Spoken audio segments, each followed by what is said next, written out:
Available everywhere. Hello everyone and welcome back into the GSMC Dead Ball Sports Podcast, brought to you as always by the GSMC Sports Network. And for our fourth segment of today's show, we're going to be talking about another way too early analysis of something specific in the football world, specifically college football. I know a lot of you guys might be getting sick and tired of this college football talk at this late date, but I can't get over it. I still am not getting over this season. Let's talk about potential All-America candidates for the 2025-26 NCAA college football season, and it should be a good one.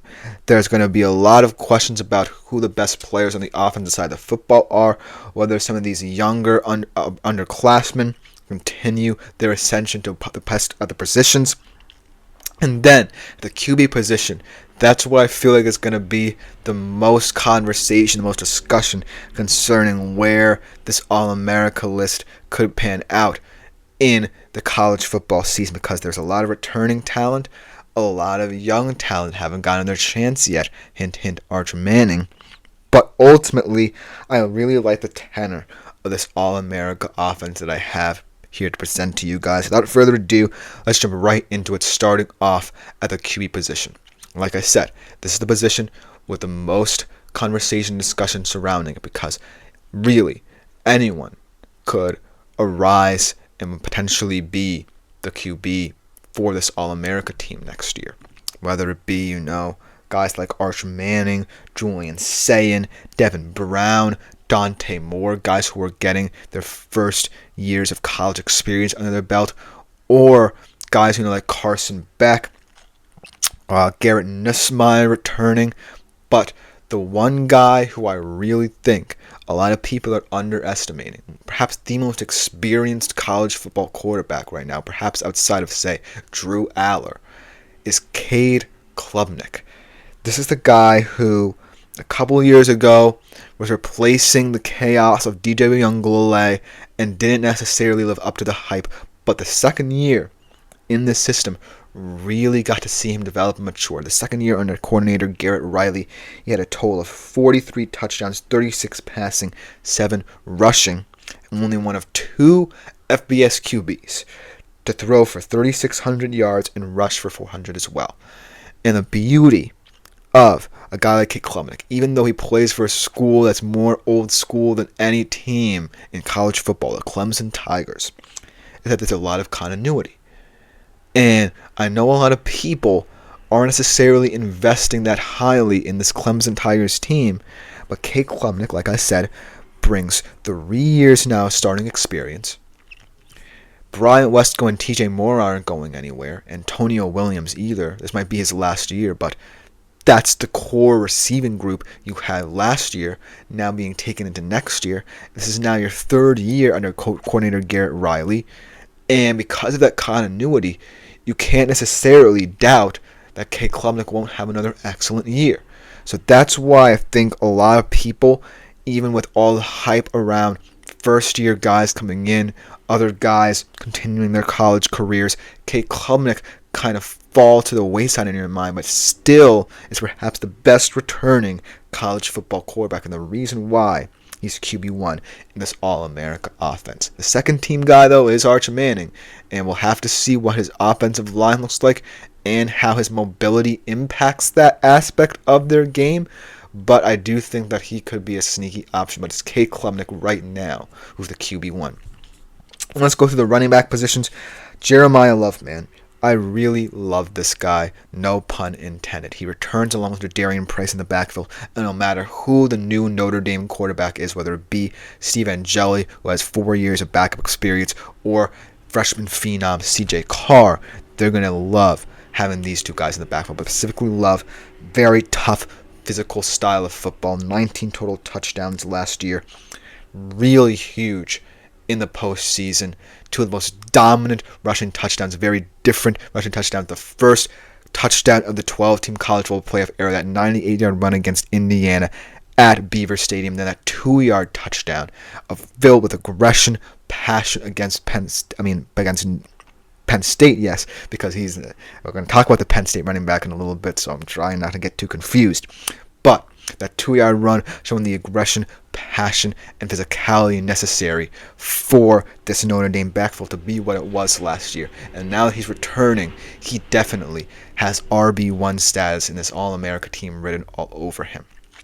But now, let's talk about his RB2, the guy he played against in that semifinal, not directly, but the guy on the opposite sideline here, Nicholas Singleton.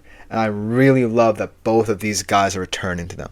Because yes, you can say there were better backs. Ashton Jeanty, Cam Scadaboo, Dylan Sampson maybe, Jordan James, maybe CJ Baxter next year once he's fully healthy in this Texas offense. But these two guys, because of how their teams played, really were integral parts of their CFP runs and will be next year. And I like how they're now in different situations, right? Jeremiah Love is now in new horizons. No Riley Leonard in the backfield to kind of counterbalance his own running abilities as well.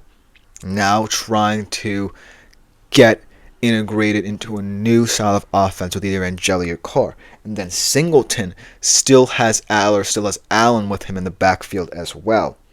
So, really going to be intrigued to see how that plays out for both of them, because Penn State with this backfield is going to be dynamic as well. They could potentially be the last team standing in 2026 because of Nick Singleton. 1,099 yards last year, 6.4 yards per carry, 17 total touchdowns, 12 rushing, 5 receiving. Just a versatile back, and I really like how this backfield is setting up just because of their physical brand of play, but in the different situations they find themselves in. I do feel that just because Jeremiah Love might have the tougher task, he will remain the RB1. But then, a guy like Nicholas Singleton, who has always been important, no matter what the tenor of the Penn State offense looks like, even though they want to develop Drew Aller into an NFL-ready quarterback, he still will remain an integral part of this Penn State offense, especially if the wide receiver help does not come. So, that's why I really like this backfield. But then there are guys, like I mentioned. CJ Baxter is coming back to the Texas backfield. I still think Dylan Sampson's going to be an elite SEC running back. There are guys out there who you're going to be impressed by. Maybe even guys who you might have ever heard of, because a couple of years ago no one had ever heard of a guy like Ollie Gordon. This year, Ashton Jeanty was expected to be a true talent for Boise State, and the reason why I made the CFP, but no one expected him to be that prolific. So you never know. But these two guys, Love and Singleton, are as best of a bet as any to be the All-America guys once the season ends next year. And now let's talk about my favorite position, because these two guys, for the next couple of years, no matter how long they stay in college football, will define the wide receiver position. It's Jeremiah Smith at wide receiver 1 and a wide receiver 2, a freshman that a lot of people kind of forgot about, but still has as much electrifying speed and agility and ability to win 50-50 balls as Smith himself, Ryan Williams. And I really love that it's two freshmen in this All-America team, because these two guys still have a lot of college football left in them, and I really am excited to see how their teams utilize them. Again, two guys in unknown horizons. Who knows who the quarterback of Alabama is going to be? Is it going to be Ty Simpson, who is going to bring potentially a very intriguing dual threat ability with him? And for Jeremiah Smith, is Julian Sayin really going to elevate your game as much as, hey, Will Howard did? How is that downfield passing game for Ohio State going to look like? And can he be the catalyst for it? Can he be the X factor? Because he averaged 17.3 yards per reception, 15 touchdowns this season. And for Williams, 10 touchdowns, 18 yards per catch, 5 receptions of 30 plus. I think that's the most by a freshman ever. Both of these guys now in unfamiliar territory. And so, as much as I love them, that's going to be a big question.